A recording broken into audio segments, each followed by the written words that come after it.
Hello everyone. तो आज हम पढ़ेंगे statement of claim and defence के बारे में, जो कि आपका गिवन है section number 23 of arbitration and conciliation act. So let's just begin. तो सबसेक्शन 1 क्या कहता है? What must each party submit. अब दोनों पार्टीज को ना कुछ कुछ सबमिट करना होता है आर्बिट्रेशन के अंदर। तो हमारी दो पार्टीज कौन सी होती है? Clement and respondent. क्लेमेंट वो पार्टी होती है जो आर्बिट्रेशन प्रोसीडिंग स्टार्ट कर रही है एंड रिस्पोंडेंट हो गई आपकी अपोजिट पार्टी। अब क्लेमेंट को देख लेते हैं क्या क्या सबमिट करना होता है। ऐसे फैक्ट्स जो सपोर्ट कर रहे हो उनके क्लेम को। क्या? ऐसे फैक्ट्स जो कि सपोर्ट कर रहे हैं उनके क्लेम को, उन्हें व्हाट इज द इशू मतलब इशू समझाना होता है, और रिलीफ या रेमेडी जो भी वो चाहते हैं।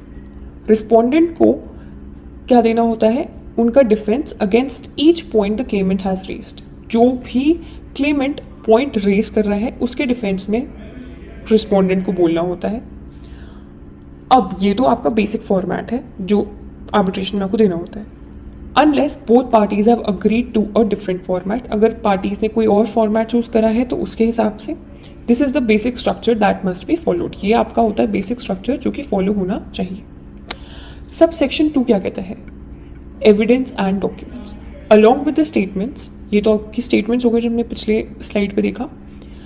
Parties can attach any document. उन्हें वो अब कोई भी जो डॉक्यूमेंट है वो अटैच कर सकते हैं that they think support there case, जो उन्हें लगता है कि भाई उनके केस को सपोर्ट कर रहा है, चाहे वो ईमेल हो, इनवॉइस हो, अग्रीमेंट हो, कुछ भी। If they don't attach immediately, अगर मान लो वो डॉक्यूमेंट अभी उनके पास नहीं है तो वो क्या कर सकते हैं? प्रोसीडिंग के दौरान उसके बारे में मेंशन कर सकते हैं और उस चीज़ को सबमिट कर सकते हैं बाद में। अब 2A ये एक अमेंडमेंट के बाद ऐड हुआ है। Counter claim and set of की बात करता है।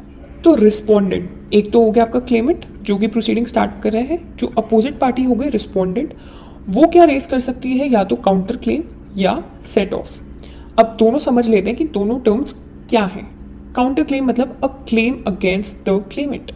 अब क्लेमेंट ने बी ए है ये पार्टी जो हमारी क्लेमेंट हो गई, और बी पार्टी है रिस्पोंडेंट।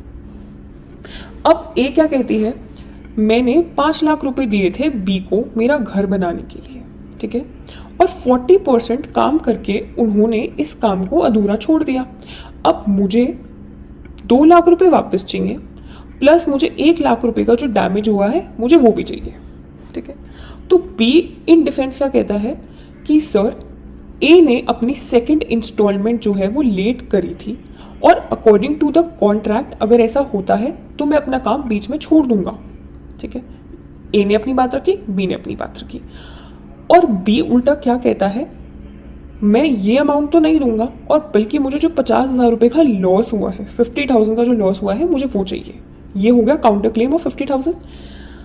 अगर बी ये कहता ठीक है मैं इतना तो नहीं पे कर पाऊंगा, हाँ लेकिन मैं तुम्हें 1 लाख रुपए दे सकता हूँ, तो asking to deduct the amount owed by the claimant to the respondent. अगर वो कहता कि मैं इतना अमाउंट नहीं दे सकता बट तुम्हें मैं 1 लाख रुपए दे सकता हूँ, तो उसे कहते हैं सेट ऑफ। अगर वो 50,000 रुपये मांगते तो उसे कहते हैं हम काउंटर क्लेम। पर बट भी है यहाँ पे, काउंटर क्लेम या सेट ऑफ जो भी रिस्पोंडेंट मांग रहा है वो किसके दायरे में होना चाहिए? आर्बिट्रेशन अग्रीमेंट के दायरे में। अब आता है अमेंडमेंट्स आर अलाउड, ठीक है। So if needed parties can amend और ऐड टू देयर क्लेम और defence during the arbitration. Parties चाहें तो वो अपने क्लेम पे या डिफेंस पर क्या कर सकती है? अमेंड कर सकती है, ऐड कर सकती है उसे, जब तक आर्बिट्रेशन चल रही है। बट जो ट्रिब्यूनल है वो मना कर सकता है अगर उन्हें लगता है ये बहुत लेट हो चुका है, या फिर ये जो है अनफेयर डिले लाएगा आपकी आर्बिट्रेशन प्रोसीडिंग को। सब क्लॉज 4 क्या कहता है? Time limit for submitting the claim and defence. अब एक ना टाइम लिमिट भी होती है, और ऐसा क्यों होता है? ये इंश्योर करने के लिए जो आर्बिट्रेशन है आपकी जल्दी खत्म हो जाए, ठीक है, और ड्रैग ना करा जाए इसको कोर्ट के अंदर, ठीक है। अब this subsection sets a deadline. अब ये एक लिमिट कर देता है, टाइम बाउंड कर देता है। So the entire process of submitting the claim and defence must be completed with in 6 months. 6 महीने के अंदर अंदर भाई तुम अपना क्लेम दे दो, तुम अपना डिफेंस दे दो। अब कहाँ किस पॉइंट से स्टार्ट हो रहा है ये 6 महीने? तो उस पॉइंट से जब आप एक रिटन नोटिस देते हो, अपॉइंट करते हो किसको? आर्बिट्रेटर या आर्बिट्रेटर्स को, उस दिन से आपके 6 महीने शुरू हो जाते हैं। विद इन 6 मंथ्स आपको अपने सारे क्लेम और डिफेंस देने होते हैं। So this was it for the video. Hope you liked it.